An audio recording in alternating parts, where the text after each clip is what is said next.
In the shadow she lurks, a digital sage.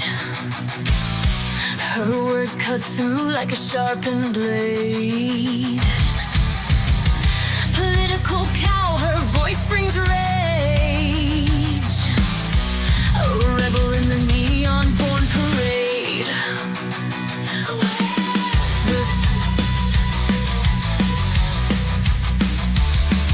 With a keyboard she wields her might, piercing lies with truth's own light, drifting through the endless night, exposing wrongs to make them right. Political cow calling out deceit through the screens where fake news meet. She saves us from the twisted tale. Her knowledge fights where logic fails.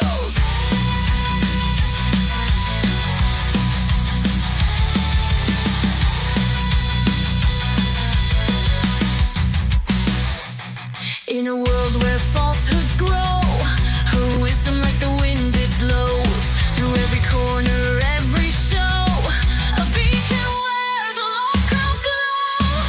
Political cow calling out deceit through the screens where fake news meet. She saves us from the twisted tale. Her knowledge fights where logic fails.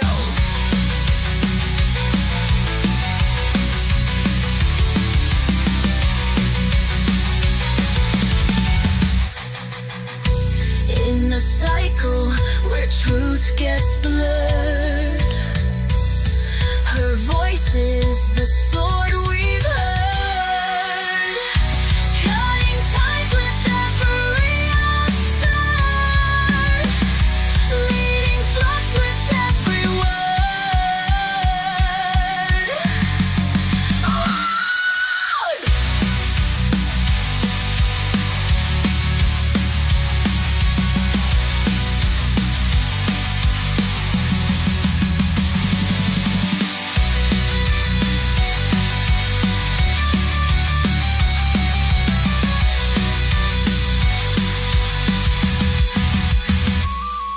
In a world where falsehoods grow, her wisdom like the wind it blows through every corner, every show, a beacon where the lost grounds glow.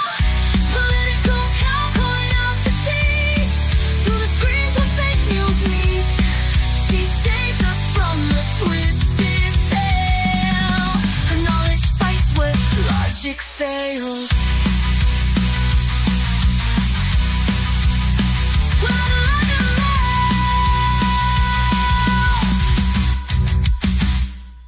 In a cycle where truth gets blurred, her voice is the sword we've heard, cutting ties with every absurd, leading flocks with every word.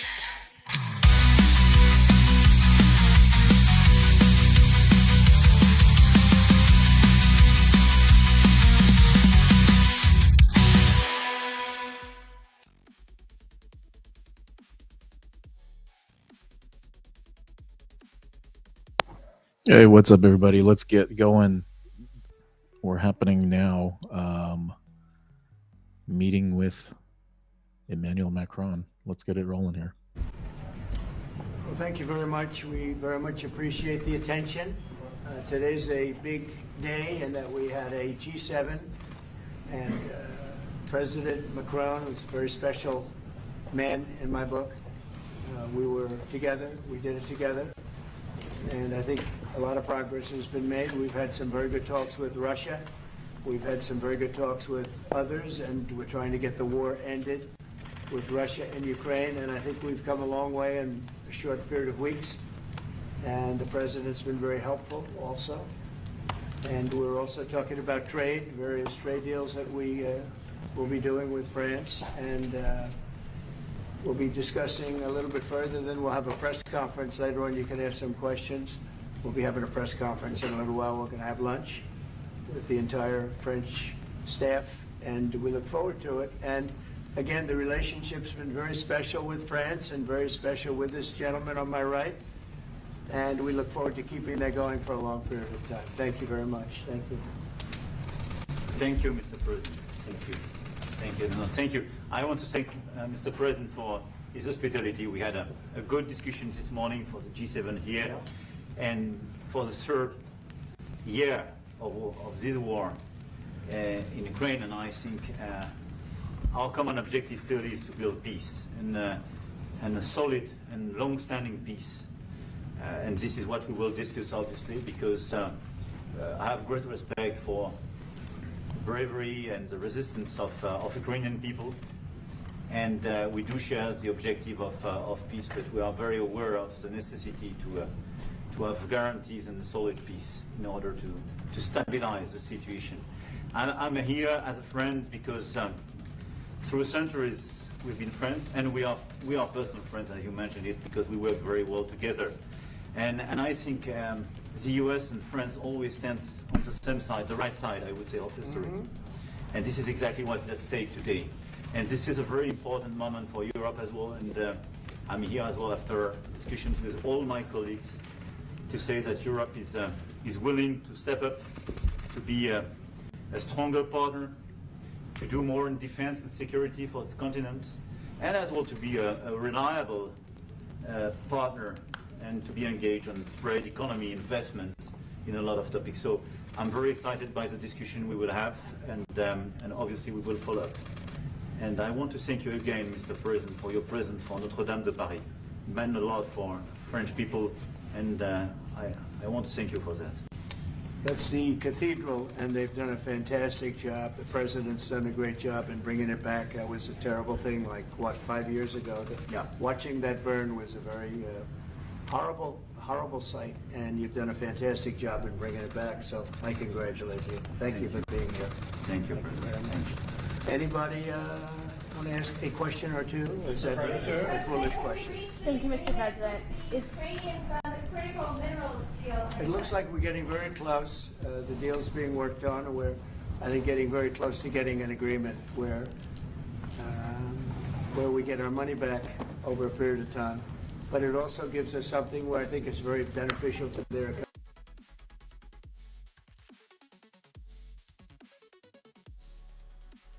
Hey, give it a sec, guys. I'm having some reception issues here. Don't know what the deal is. Let me just try to reset. We'll get it back up and running. Just 1 second, guys. Bear with me. Enjoy the elevator music while we wait for the connection to get back up and running here. Come on. Come on.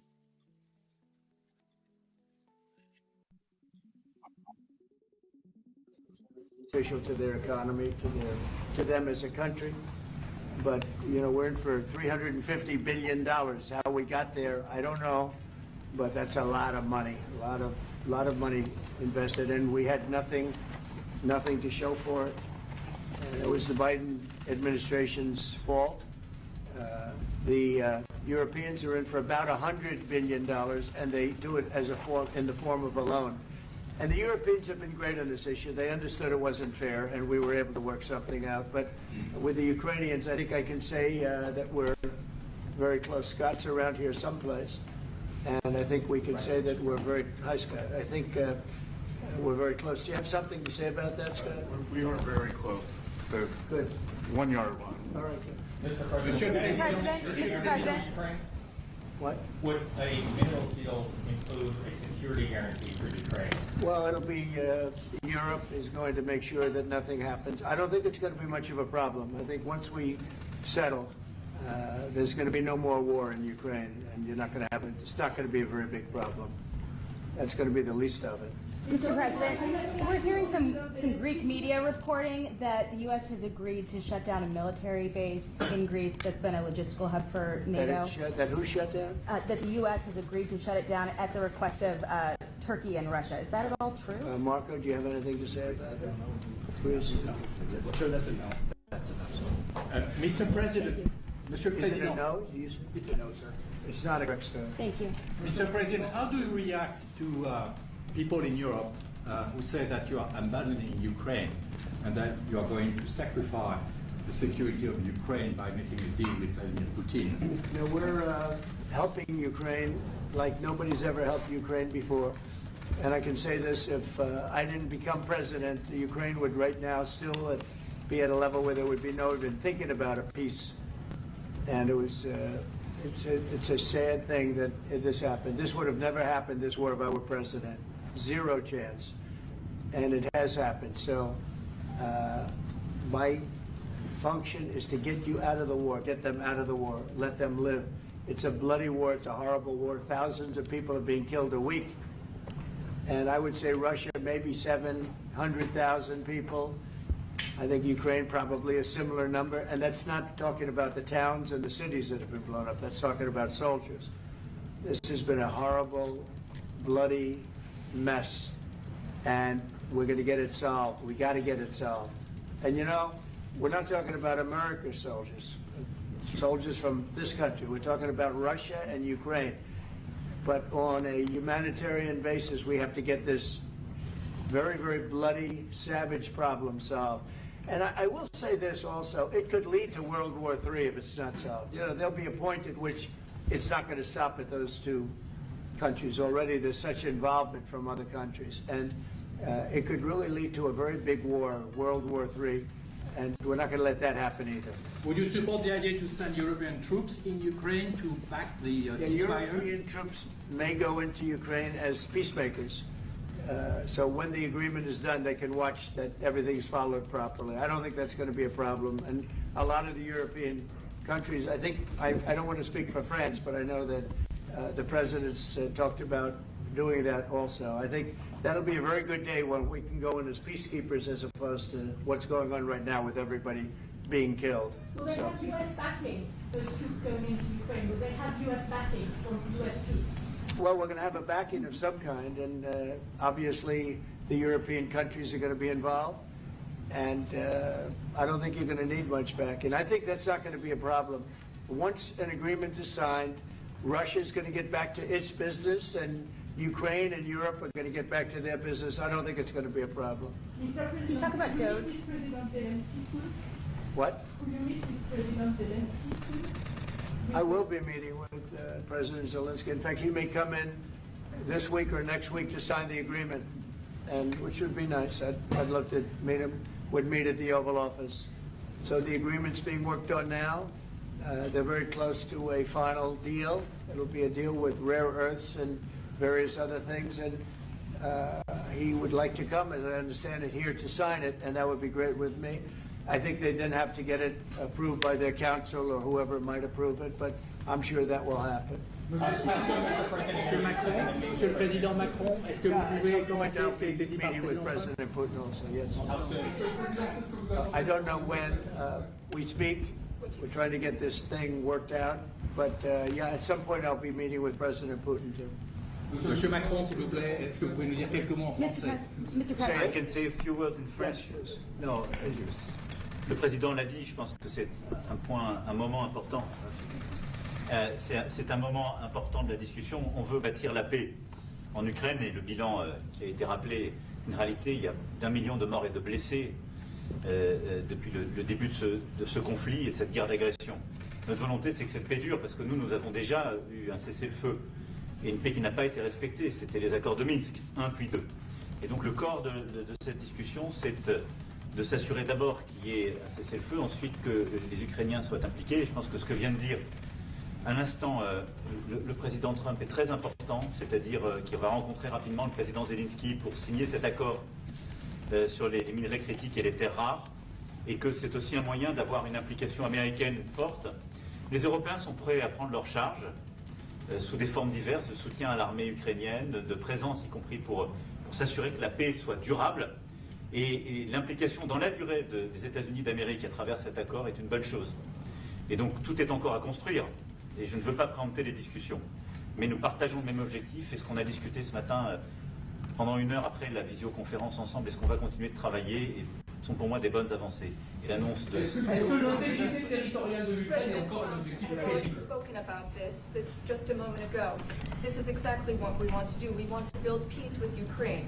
As President Trump mentioned, there are already 1 million dead and wounded in Ukraine since the war began. We had a ceasefire in the past that was not respected. This was under the Minsk Agreements 1 and 2. President Trump, as he said, will be meeting with President Zelensky to sign a deal on rare earths. And we are pleased to see this very strong American involvement. Europe, of course, also stands ready to support Ukraine in various ways, supporting its military. And we don't want to preempt any sort of discussions that are currently underway, but we do share the same objective of building this lasting peace. I just want to tell you a little story. So we were at the Eiffel Tower having dinner with your wonderful wife and with my wonderful wife, and we came out and he started speaking the French deal.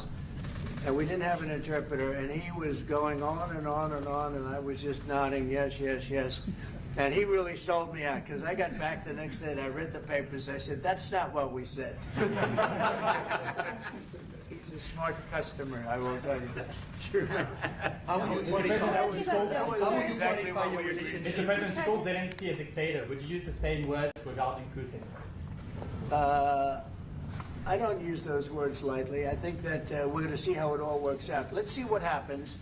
I think we have a chance of a really good settlement between various countries. And, you know, you're talking about Europe, and you're talking about Ukraine as part of that whole situation. The other side has a lot of support also. So let's see how it all works out. It might work out. Look, you can never make up lives. The one thing you can make up the money, but you can't make up the lives. A lot of lives lost. I think probably a lot more lives than people are talking about. It's been a rough war, but I think we're close to getting it solved. Question about DOGE, sir. Do you think that DOGE could benefit from more streamlined communications? There was that email telling employees to give 5 things that they've done last week. Agency heads then told people to ignore it, but Elon Musk... About the last email that was Yeah. sent, where he wanted to know what you did this week. You know why he wanted that, by the way? I thought it was great, because we have people that don't show up to work and nobody even knows if they work for the government. So by asking the question, tell us what you did this week, what he's doing is saying, are you actually working? And then if you don't answer, like you're sort of semi-fired or you're fired, because a lot of people are not answering because they don't even exist.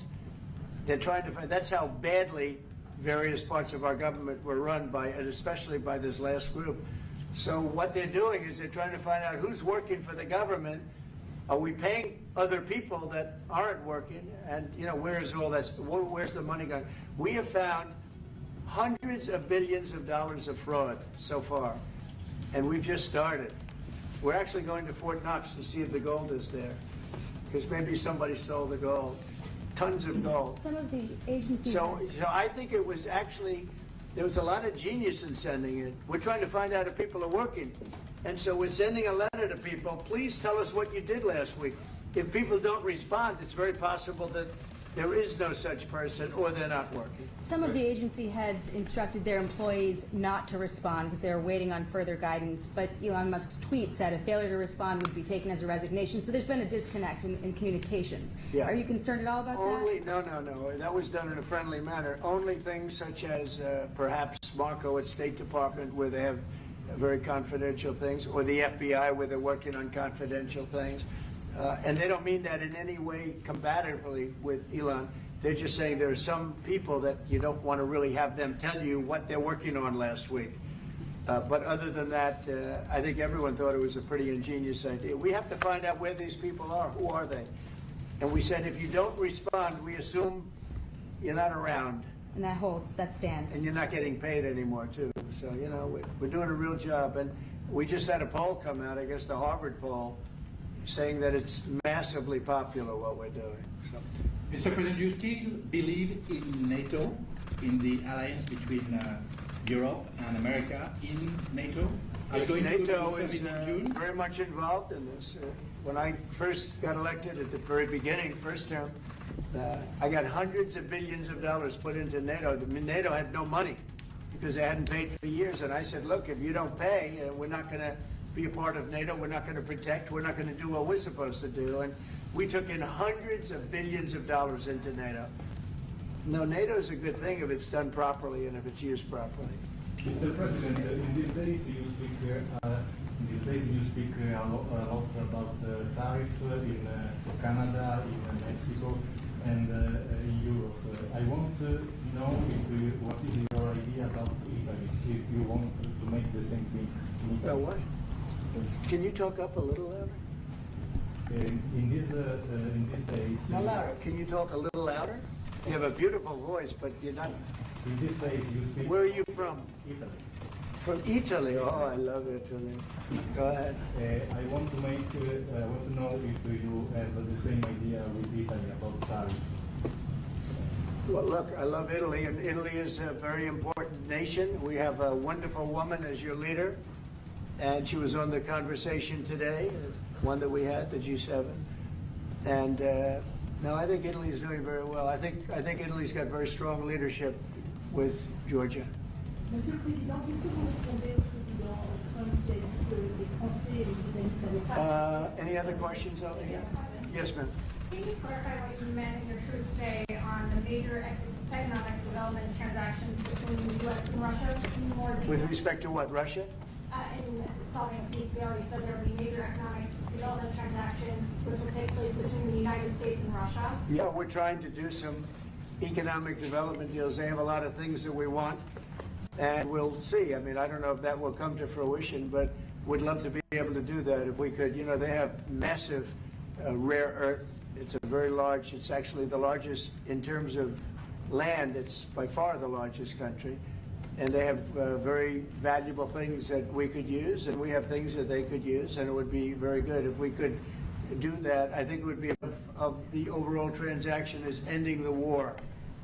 But if, just as we're doing with Ukraine, if we could do some economic development in terms of Russia and getting things that we want, something like that would be possible, yes. Can you explain the rationale, sir, in the U.S.? Yes, go ahead, please. Can you explain the rationale in having the U.S. vote against the UN resolutions that Ukraine proposed and also the U.S. proposed? I would rather not explain it now, but it's sort of self-evident, I think. Mr. President, first talked about increasing the tariffs on products from the European Union. Is that still something you want to do today? Well, it's not increasing, it's reciprocal. So whatever they charge us, we're charging them. So it's not a question of increasing. If they charge us 20%, we charge them 20%. If they charge us 30 or 40%, then we do that too. So that would be on European Union, but that really would be with respect to everything. It's reciprocity. So reciprocal. Whatever they charge us, we charge them. Nobody has a problem. Even you, I see you don't have a problem anymore, right? Mr. President, are you thinking of going to Moscow soon, maybe in May for the 9th of May for the I anniversary? mean, not soon, but I would be certainly, if this all gets settled out, which I think it will, sure, I would go there. On the 9th of And May? he'd come here too. On the 9th of May for on the Red Square? I don't know, 9th of May, no, I don't, I think that's pretty soon. But no, at the appropriate time, I would go to Moscow. Monsieur le Président, est-ce que l'envoi de troupes françaises ou européennes est envisagé en Ukraine? Within weeks. Yeah. I think so, right? Don't you think so? I'd like to have you, I think we could end it within weeks if we're smart. If we're not smart, it'll keep going and we'll keep losing young, beautiful people that shouldn't be dying. And we don't want that. And remember what I said, this could escalate into a third world war. And we don't want that either. Mr. President, your envoy Steve Witkoff suggested a temporary ceasefire in the conflict, but the Russian government has denied that out of hand. Do you worry that they're not dealing in good faith? No, I think they, at some point, will agree to that. I think they probably wanted to. And I think once you have a ceasefire, it's going to end because they're not going from a ceasefire back to war. I think people have had their full. I'm just glad I was able to help because there was no communication with Russia until I came along. Biden didn't communicate. He couldn't communicate with his own child. So Biden didn't communicate. He couldn't. It was terrible. He hadn't spoken to Putin in 3 years. You're trying to end a war. People are being killed. Every week, thousands of people are being killed. Soldiers, in this case, mostly. Also towns, you know, as missiles go in and back and forth. No, it's a shame. This should have never happened. This is a very sad, this is going to go down in the history books. This is a very sad moment because that should have been stopped. That should have never started. And if it did start, it should have stopped the first week, not 3 years later. Okay? Je vais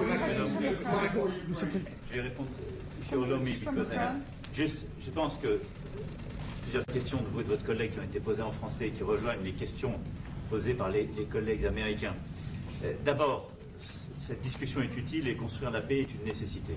La deuxième chose, c'est qu'il y a aujourd'hui une capacité de dissuasion qui est restaurée et que c'est ce que veut dire le président Trump quand il dit qu'il n'y aura plus de problème.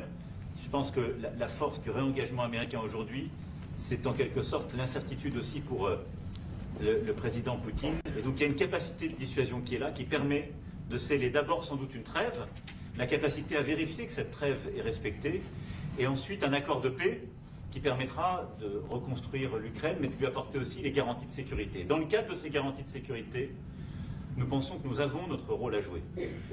Et donc, on verra à ce moment-là de la discussion, je ne veux pas la prendre, ce qui est nécessaire pour que l'Ukraine puisse rester un pays souverain. Et d'ailleurs, dans les discussions entre l'Ukraine et les États-Unis d'Amérique, il y a cette question d'une souveraineté ukrainienne qui est respectée. Et donc, nous, ce que nous avons préparé en particulier avec nos partenaires britanniques, dans le cadre d'un travail très étroit qu'on a mené ces dernières semaines, et partagé avec tous les pays européens et alliés qui sont prêts à s'y joindre, c'est l'idée de dire on est prêt à apporter ces garanties de sécurité.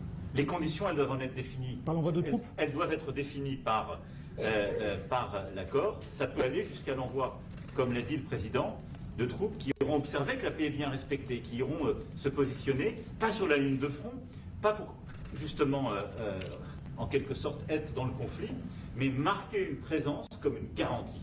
Il y a d'autres moyens de soutenir qui peuvent être des soutiens accrus et capacitaires à l'armée, des structures nouvelles.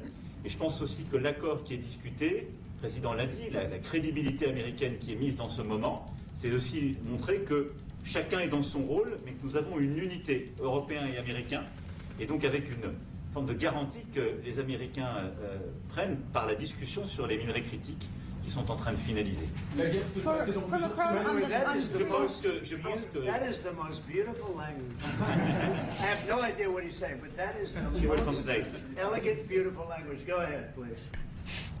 This is a question that was asked by several. What we need to do is make sure that we are building peace. We have deterrence capabilities that have been restored.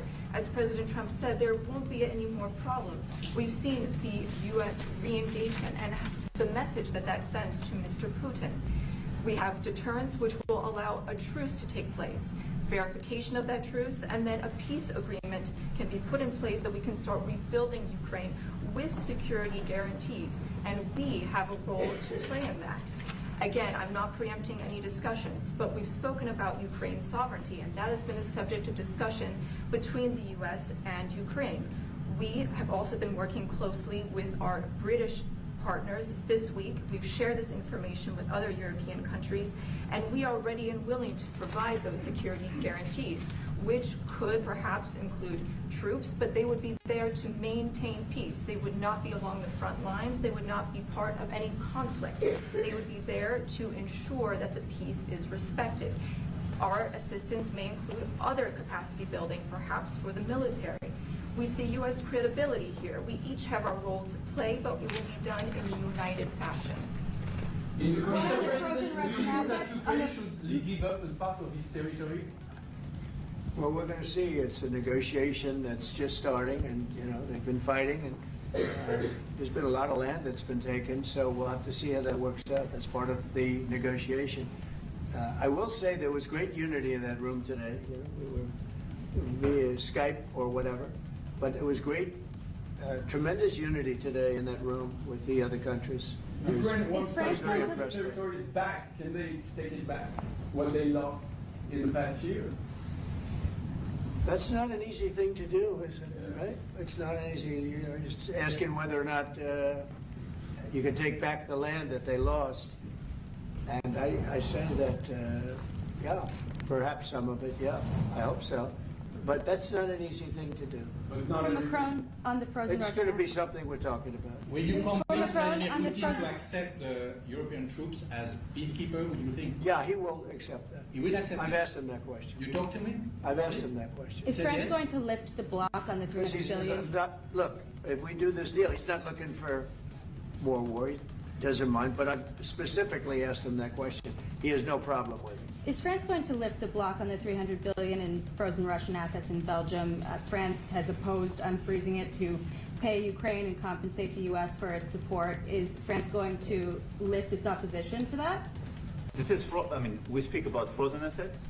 We already used them to back precisely the loans negotiated at the G7. And it's part of the sanctions, so it will depend on the follow-up of the discussions. But clearly we respect international law. It's just frozen assets now. You can take the proceeds of the frozen assets, but you cannot take the assets themselves because it's not respecting international law, and we want to respect international How law. is one different than the other? You can take the proceeds from it, how can you not take Because the it's very different. You keep the assets, you take the proceeds because they are paralyzed in a certain way. You take the proceeds during the wartime, but you keep the assets, and it's part of the negotiation at the end of the war. Because, this war costed all of us a lot of money. And this is the responsibility of Russia, because the aggressor is Russia. Should the U.S. be compensated? So at the end of the day, this frozen asset should be part of the negotiation, all in all. Will France support the U.S. being compensated? I support the idea to have Ukraine first being compensated because they are the ones to have lose a lot of their fellow citizens and being destroyed by these attacks. Second, all of those who paid for could be compensated, but not by Ukraine, by Russia, because they were the one to aggress. Again, just so you understand, Europe is loaning the money to Ukraine. They get their money back. No, in fact, to be frank, we paid 60% of the total efforts, and it was through, like the US, loans, guarantee, grants, and we provided real money. To be clear, we have 230 billion frozen assets in Europe, Russian assets, but this is not as a collateral of a loan because this is not our belonging. So they are frozen. If at the end of the day in the negotiation we will have with Russia, they're ready to give it to us, super. It will be loan at the end of the day and Russia would have paid for that. If you This is my believe wish. that, it's okay with me. Mr. President, They get their money back, and we don't, and now we do. But, that's We will only fight fair. both. Mr. President, should be more money. Should be the one that pays everybody back. Are they the aggressors? Well, we're negotiating everything, and everything's on the table, and we'll see if we can get some land back, and we'll see about a lot of different things. And we're going to be making a little speech and say a few words in a little while. We're going to have another meeting, a luncheon meeting, and we'll see you in about 2 hours. Okay? Thank you very much, everyone. Thank you, Fred. Thank you, Fred. Moving out. Let's go. Moving out, cameras are up Thank you here. very much. Thank you. Thanks, guys. All right, headed out this door.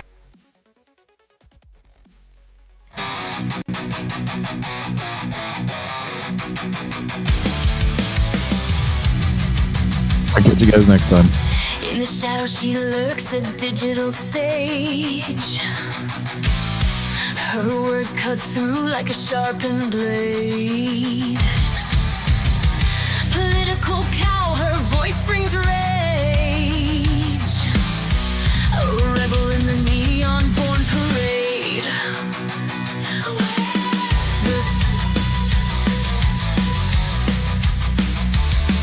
With a keyboard she wields her might, piercing lies with truth's own light. Drifting through the endless